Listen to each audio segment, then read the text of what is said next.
नमस्कार, प्रणाम। कैसे हैं? फिर से आ गया है गाने का पोस्टर और मनु अलबेला और शिल्पी राज के गाने का पोस्टर आ चुका है, जिस गाने का टाइटल है कमर पे केसरी। कब और किस समय रिलीज होगा तो आप सब बन रहे हैं। इसी तरह का कंटेंट आप सबको दिखाता रहूँगा। भोजपुरी के लेटेस्ट खबर और न्यू अपडेट बताने के लिए आपका चैनल है, और इस चैनल को लाइक कीजिएगा, शेयर कीजिएगा।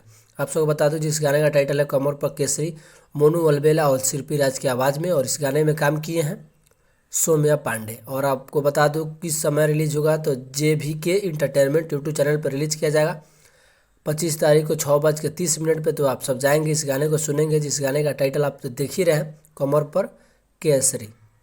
और बहुत बजट लगा के खर्चा किया गया। शुभ दयाल इस गाने को विकास यादव के द्वारा संगीत है।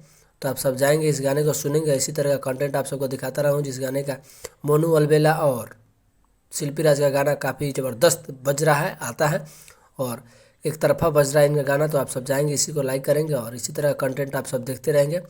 और वीडियो चैनल पर नए हो, चैनल को सब्सक्राइब